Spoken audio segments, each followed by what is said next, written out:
اٹھا لی ہے میں نے کتاب مارکیٹ سے، اسٹیئرنگ کا یہ کام ہے، بریک کا یہ کام ہے، کلچ کا یہ کام ہے، ساری کی ساری، اچھا ٹائر یہ ہے، انجن یہ ہے، فنکشن سارے کے سارے مجھے معلوم ہیں، اور بیٹھا گاڑی پہ میں ایک دن بھی نہیں، کسی کی رہنمائی نہیں لی، کوئی ساتھ نہیں بٹھایا، تو اگر مجھے کوئی بٹھا دے گا والوو کے اوپر اور یہ میٹرو بس کے اوپر یا ٹرین کے اوپر، تو میں لوگوں کو منزل مقصود تک پہنچاؤں گا یا قبرستان میں پہنچاؤں گا؟ میں قبرستان آباد کروں گا، میں کبھی بھی لوگوں کو منزل مقصود تک نہیں پہنچا سکتا۔ میں نے کتابچہ اٹھا لیا ایک چھوٹا سا اور اس کی ورق گردانی کرنی شروع کر دی کہ جہاز کے یہ فنکشن ہے، ایسے جہاز دوڑتا ہے، پھر ایسے ریس ہوتی ہے، پھر ایسے ٹیک اوور کرتا ہے، پھر یوں بلند ہوتا، سارا نالج میں نے لے لیا اور میں نے ٹریننگ لی لی۔ کوئی میرے حوالے F-16 کرے گا؟ میرے حوالے PIA کوئی جہاز کرے گا؟ اگر کوئی کر بھی دے گا تو میں کیا کروں گا؟ میں سینکڑوں انسانوں کی موت کا سبب بن جاؤں۔ جب دنیا کے چھوٹے چھوٹے شعبے بغیر کسی ماہر کے سکھانے کے نہیں آتے تو دین کا معاملہ یہ کیسا رہ گیا ہے کہ جس کے بارے میں یہ کہہ دیا جائے کہ اس کو بھی چھوڑو، اس کو بھی چھوڑو، فلاں کو بھی چھوڑو، سب کو نظر انداز کر دو، ایک آمنہ کے لال کے پیچھے چلو۔ جملہ بظاہر یہ بڑا خوبصورت ہے، عقل کو اپیل کرتا ہے، لیکن عملی میدان میں ہوگا کیسے؟ ممکن کیسے ہوگا؟ ممکن کیسے ہوگا؟ یہ ایسے ہی ہے، سیڑھی ہے اور ایک انسان کہہ دے ہٹا دو درمیان سے یہ لکڑیاں، کیا ضرورت ہے ان کی؟ پہلی سٹیپ پہ کھڑا ہوا ہے اور پہنچنا کہاں پہ ہے؟ چھت پہ ہے، تو کہتا ہے درمیان میں یہ لکڑیوں کی ضرورت نہیں ہے۔ اور بھائی لکڑیوں کی ضرورت ہے، تم ایک سے دوسری پہ جاؤ گے، دوسری پہ تیسری پہ جاؤ گے، تو انسان ہے، تو پرندہ نہیں ہے، تو کوا چیل نہیں ہے، تو مکھی مچھر نہیں ہے، تو انسان ہے۔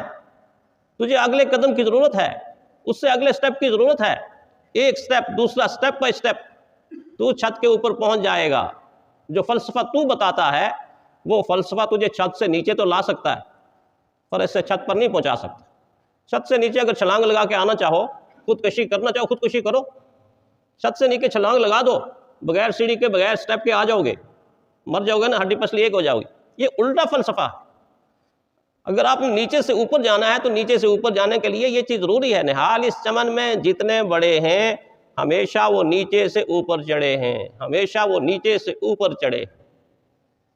کیسے ممکن ہے؟ کس طرح ممکن ہے؟ اگر ایسا ممکن ہوتا تو اللہ کو یہ کہنے کہ کیا اولی الامر منکم، تم میں اولی الامر قیامت تک رہیں گے، علماء رہیں گے، فقہاء رہیں گے، صوفیاء رہیں گے، اولیاء رہیں گے، اتقیاء رہیں گے، پرہیزگار رہیں گے، متقی رہیں گے، اور ان کی نشانیاں بتانے کی کیا ضرورت ہے؟ اللہ نے نشانیاں بتا دی، التائبون العابدون الحامدون السائحون الراکعون الساجدون الآمرون بالمعروف والناہون عن المنکر والحافظون لحدود اللہ۔ اللہ اکبر، اللہ اکبر۔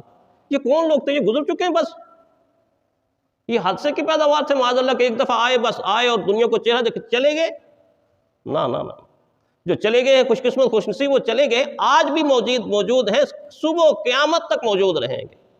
اللہ کی شان پہ قربان جائیں، چن کے ان المسلمین والمسلمات والمؤمنین والمؤمنات والقانتین والقانتات والصادقین والصادقات والصابرین والصابرات والخاشعین والخاشعات والمتصدقین والمتصدقات والصائمین والصائمات والحافظین فروجهم والحافظات والذاکرین اللہ کثیرا والذاکرات اعد اللہ لهم مغفرۃ واجرا عظیما۔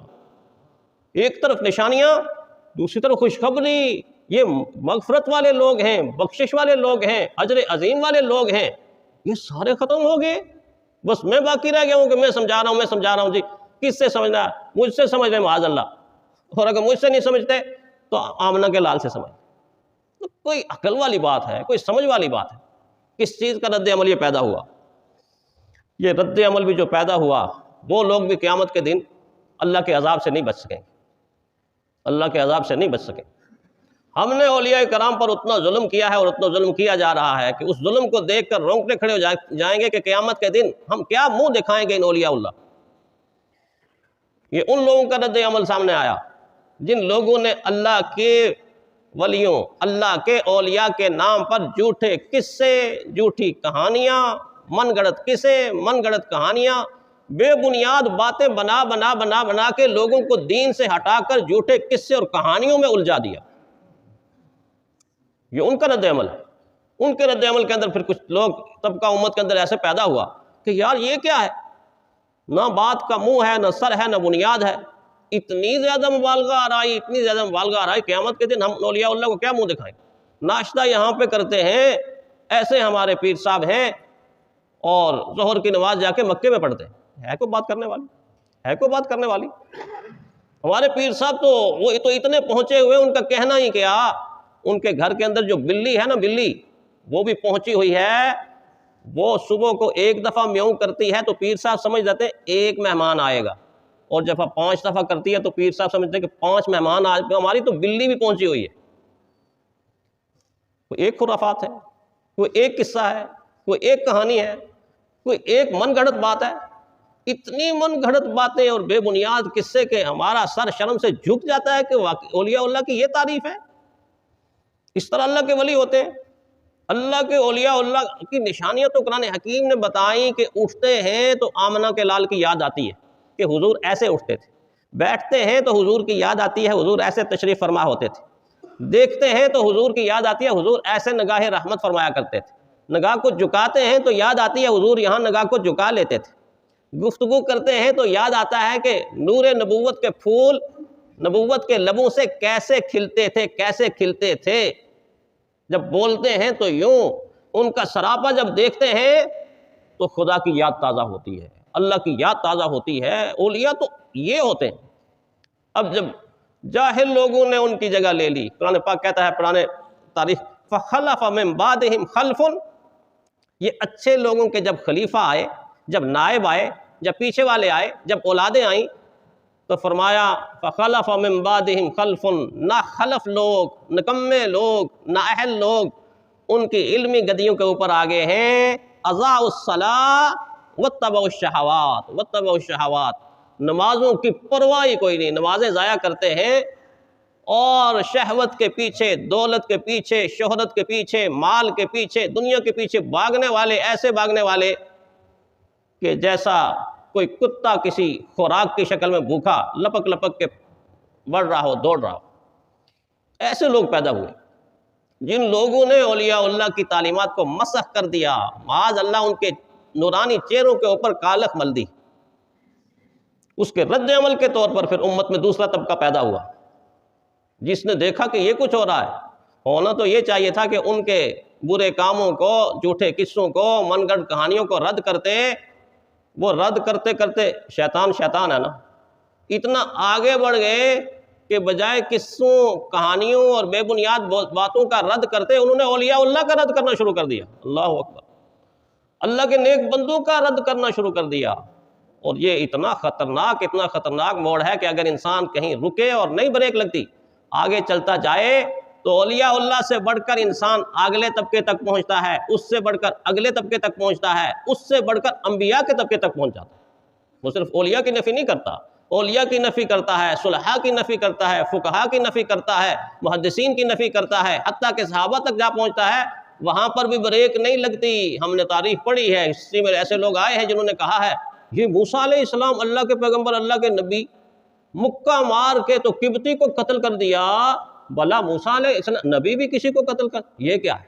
نبی تک پہنچے کہ نہیں پہنچے؟ قرآن پاک میں تو ہے نا کہ موسیٰ علیہ السلام جب 2 آدمی لڑ رہے تھے تو ایک کو تنبیہ کرنے کے لیے ایسے ٹھوکر لگائی، جس طرح ہم بچے کو تھپڑ لگا ہلکا سا، اب میرا آپ کا زور کا تھپڑ بھی بچے کے چہرے کو لال کر دیتا ہے۔ موسیٰ علیہ السلام نبی کی طاقت ہے، 40 انسانوں کی طاقت ایک انسان کے اندر ہوتی ہے، لگایا تو ہلکا سا کہ تنبیہ ہو جائے، انتقال کر گیا، جان بوجھ کے تو نہیں کیا۔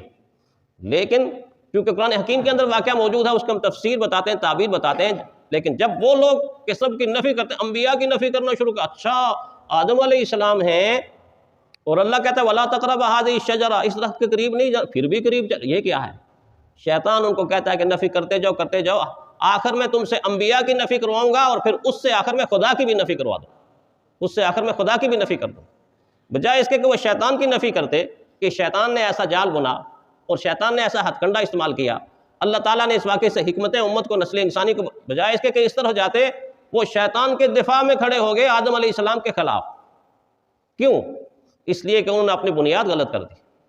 جس چیز کی تردید کرنی چاہیے تھی اس چیز کی تردید کی یا نہ کی، لیکن اتنے آگے نکل گئے کہ حقیقت کی تردید کرنا شروع کر۔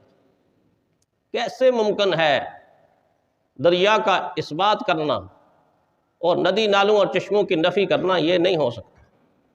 چشموں سے پانی نکلتا ہے، ندیوں میں بہتا ہے، بہتے بہتے دریا میں جاتا ہے، اور دریا جا کے سمندر میں۔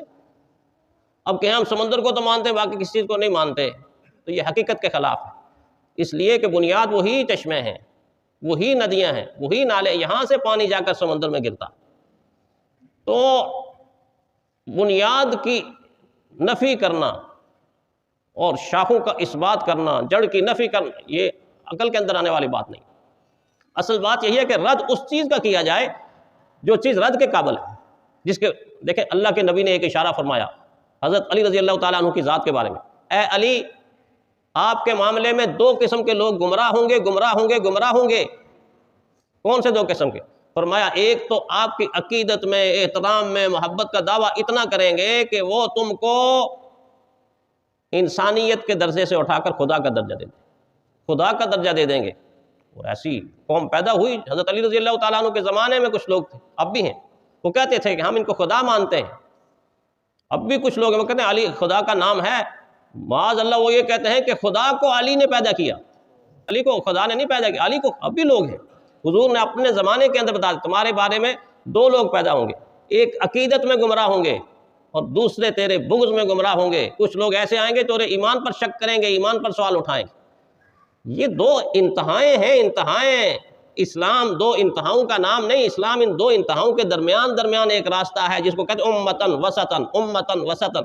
یہ درمیانی امت ہے، یہ افراط و تفریط والی امت نہیں ہے کہ کسی کے عقیدت میں آ جائے تو اس کو خدا مان لے اور کسی کے خلاف چلی جائے تو اس کو زیرو کر کے رکھ دے، اس کا نفی کر کے رکھ دے۔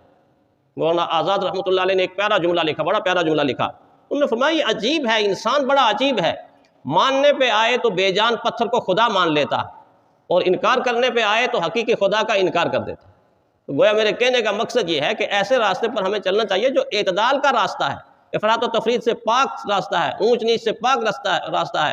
نہ اللہ کے اولیاء اور صالحین اور متقی لوگوں کی نفی کی جائے اور نہ ان کے نام پر بے بنیاد اور من گھڑت قصے لوگوں میں پھیلائے جائیں۔ یہ دونوں چیزیں چھوڑ دی جائیں تو پھر نبوت کا راستہ سامنے آ جائے گا، شریعت کا راستہ سامنے آ جائے گا۔ اللہ تعالی ہمیں شریعت کے راستے پر چلنے کی توفیق عطا فرمائے۔